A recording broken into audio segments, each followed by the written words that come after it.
Olá, povo de Deus, solenidade de São Pedro e São Paulo, apóstolos e mártires, 4 de julho de 2021. A nossa reflexão de hoje é a partir de Atos dos Apóstolos, capítulo 12, de 1 a 11, Timóteo 4, de 6 a 8, 17 a 18 e Mateus 16, de 13 a 19. O capítulo 12 de Atos dos Apóstolos apresenta a última referência sobre Pedro nesta obra de Lucas, que se centrará nas ações de Paulo a partir do capítulo 13.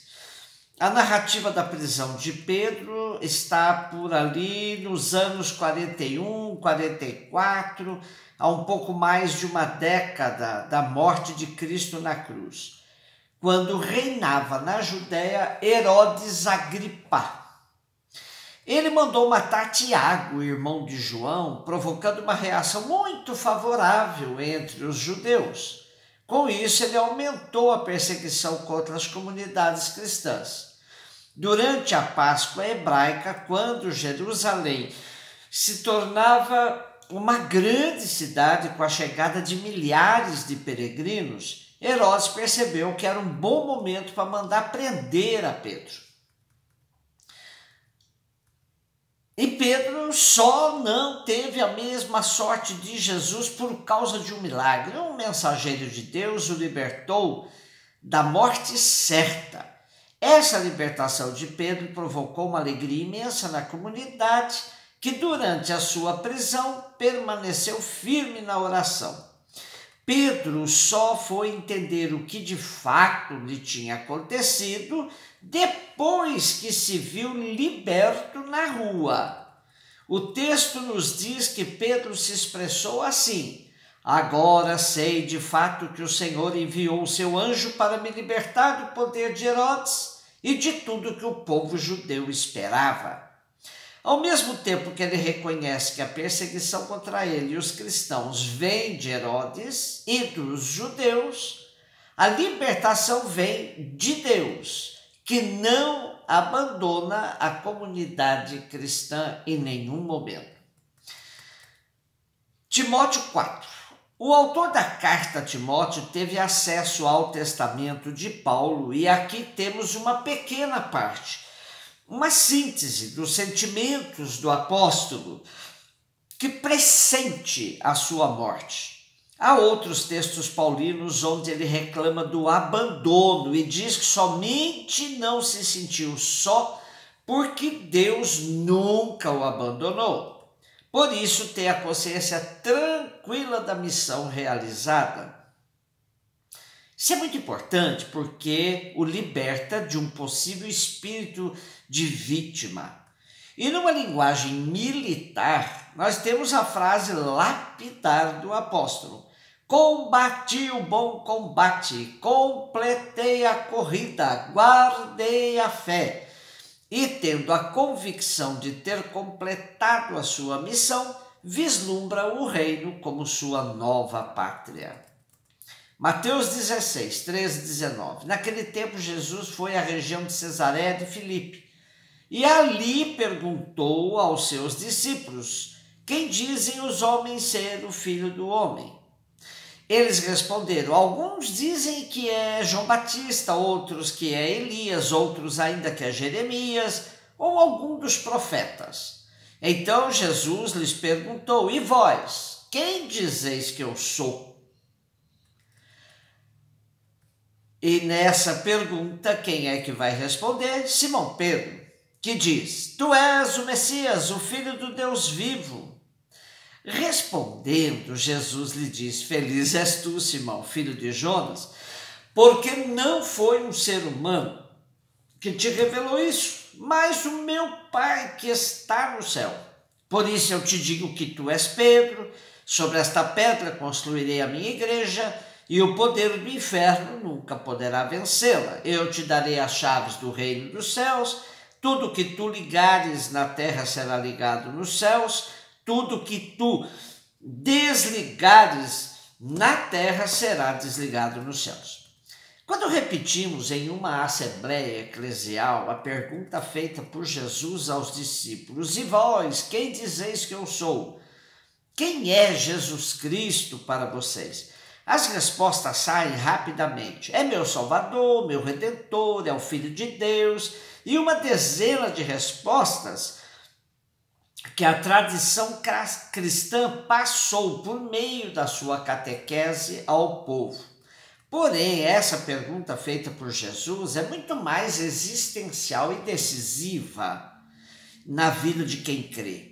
Responder somente com a doutrina não alcança a profundidade da pergunta. Não é à toa que o Papa Francisco não se cansa de dizer que é preciso voltar a Jesus. Ora, voltar a Jesus? Onde estamos como igreja que é preciso o Papa dizer da necessidade de voltar a Jesus? Passamos inúmeros anos preocupados com a doutrina, ensinando na catequese mandamentos de Deus, mandamentos da igreja, sacramentos e tantas outras coisas que deixamos de lado o essencial, Jesus. E anunciar Jesus significa recuperar o frescor do Evangelho. Quando Jesus pergunta quem dizem os homens ser o Filho do Homem, nos sugere que ele esteja fazendo uma espécie de balanço de sua atividade junto com seus discípulos. A resposta nos mostra que Jesus era confundido como um profeta, João Batista, Elias, Jeremias, mas nunca como sacerdote, mestre da lei ou algo dessa perspectiva judaica. Era respeitado mesmo como um profeta de Israel. Mas Pedro, em nome dos discípulos, afirma a messianidade de Jesus, respondendo: Tu és o Messias, o Filho do Deus vivo. Mas não nos iludamos, apesar da resposta certa e bem definida, Pedro ainda titubeará. Jesus lhe diz: Feliz és tu, Simão, filho de Jonas, porque não foi um ser humano que te revelou isso, mas o meu Pai que está no céu. De fato, reconhecer em Jesus as características do Messias esperado só podia ser obra da revelação do Pai. E com tal resposta, Pedro se credencia para liderar o grupo dos 12, sendo uma referência importante no movimento de Jesus. É sempre muito forçado falar ainda de igreja, como nós a conhecemos. A igreja que temos é fruto de muitos anos, de séculos de estruturação. O embrião é muito diferente no seu nascedouro. Em todo caso, Pedro é constituído como líder do grupo. Importante ler em paralelo o capítulo 18 de Mateus, onde Jesus alarga o poder dado a Pedro, atribuindo à comunidade a possibilidade de ligar e desligar também. Isso nos leva a perceber que o poder de Pedro deve ser exercido em comunhão com a igreja, nunca fora e nem acima da igreja. O prefácio da solenidade de hoje, onde fazemos memória de Pedro e Paulo, sintetiza bem a importância dos dois para a igreja. Diz assim: Hoje vós nos concedeis a alegria de festejar os apóstolos São Pedro e São Paulo. Pedro, o primeiro a proclamar a fé, fundou a igreja primitiva sobre a herança de Israel. Paulo, mestre e doutor das nações, anunciou-lhes o evangelho da salvação. Por diferentes meios, os dois congregaram a única família de Cristo e, unidos pela coroa do martírio, recebem hoje por toda a terra igual veneração.